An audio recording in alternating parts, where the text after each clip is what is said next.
News 18 की digital नशरियात में आपका खैर मकदम। मैं हूं आफाक शाह के साथ मुदस्सिर कादरी। नाज़रीन, आज जिनके हवाले से बड़ी और अहम खबरों की बात करेंगे तो सबसे बड़ी खबर यह है कि इंटेंस हीट वेव के चलते आज से कश्मीर में जो स्कूल्स के अवकात है उसमें तब्दीली लाई गई है।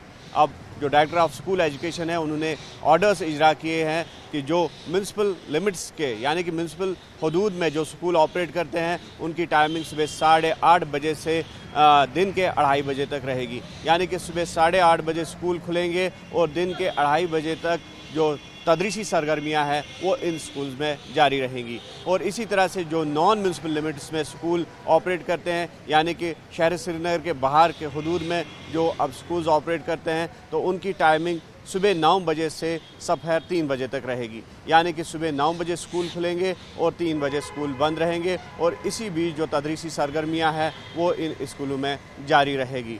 ऐसे में सवाल पैदा ये होता है कि क्या वालिदैन या फिर जो स्टूडेंट कम्युनिटी है वो इन अवकात से, वो इन टाइमिंग से मुतमईन है कि नहीं है।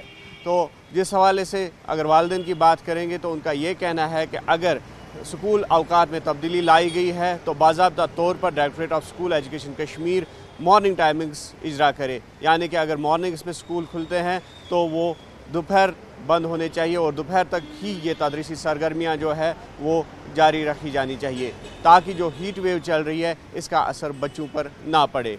और दूसरी जानिब अगर IMD की बात करेंगे तो लगातार ये वार्निंग जारी की गई है कि जो कश्मीर में हीट वेव चल रही है उसमें आइंदा दिनों में मज़ीद शिद्दत पैदा हो सकती है। जिस तरह से हमने देखा कि जो दिन का दर्जा हरारत है वो 34 डिग्री सेल्सियस के आसपास जो है चला गया है। तो ऐसे में यकीनी तौर पर जो गर्मी की शिद्दत है वो इन दिनों में, आइंदा दिनों में मज़ीद बढ़ सकती है। और ऐसे में IMD या फिर जो महकमे सेहत के अफसरान हैं, अहलकार है या डॉक्टर्स है, तो उन्होंने डूज़ और डोंट्स जो है वो भी इजरा किए हैं और लोगों को इन डूज़ और डोंट्स पर अमल पैरा होने की तलकीन की गई है।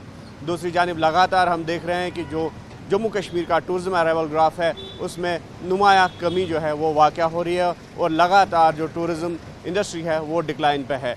ऐसे में जो स्टेक होल्डर्स है परेशान है और जो यहाँ पर आम लोग हैं जो टूरिज़म इंडस्ट्री से वाबस्ता है तो वो भी परेशानी का शिकार हुए हैं। और यकीनी तौर पर जो स्टेक होल्डर्स है तो अब वो चाहते हैं कि जो टूरिज़म इंडस्ट्री पटरी से नीचे आ गई है वो वापस पटरी पर बहाल हो जाए। और इस सिलसिले में लगातार जो स्टेक होल्डर्स है वो सरकार की तरफ भी रुजू कर रहे हैं और जो महकमा सियाहत है यानी कि टूरिज़म डिपार्टमेंट है उनकी जानिब भी रुजू किया जा रहा है। और ये लगातार डिमांड आ रही है, मुतालबा आ रहा है स्टेक होल्डर्स की तरफ से कि टूरिज़म को वापस पटरी पर लाने के लिए मौसर और ठोस इक़दाम उठाए जाने चाहिए। और जिस तरह से हमने देखा कि पहलगाम टेरर अटैक को 1 महीना हुआ है लेकिन 1 महीने के बाद भी पहलगाम या फिर जो दीगर सियाहती मकामात हैं वहाँ पर टूरिज़म ग्राफ जो है वो ना के बराबर है। और इस सिलसिले में अगर देखा जाए एयरफेयर्स की बात करेंगे तो एयरफेयर्स भी लगातार डिक्लाइन पर ही है। और माजी की अगर हम बात करेंगे तो इन दिनों टूरिज़म का पीक सीज़न जम्मू कश्मीर में हुआ करता था और ख़ास तौर पर बड़े पैमाने पर जो सयाह थे वो वादी का रुख करते थे। और जिस तरह से बाहर के स्टेट्स में, रियासतों में इस वक्त जो गर्मी की शिद्दत है उसे बचने के लिए ज़्यादा तादाद में जो टूरिस्ट है, जो सयाह है वो वादी का रुख करते थे। लेकिन इन दिनों हम देख रहे हैं कि यहाँ पर टूरिज़म जो है वो लगातार उसका अराइवल ना के बराबर हो रहा है। और इस सिलसिले में जिस तरह से एयरफेयर्स की अगर हम बात करेंगे तो पीक पर होते थे इन दिनों, लेकिन इस वक्त हम देख रहे हैं कि वो एयरफेयर्स में भी नुमाया कमी वाक़या हो गई है। ऐसे में लोगों का यही मुतालबा है कि टूरिज़म इंडस्ट्री जो है वो वापस पटरी पर बहाल हो जाए और इसके लिए सरकार के साथ साथ जो दीगर स्टेक होल्डर्स है वो भी मौसर इक़दाम उठाए। मज़ीद अपडेट्स और ख़बरों के लिए आप देखते रहे न्यूज़ 18 JKLH और हमें दीजिए इजाज़त।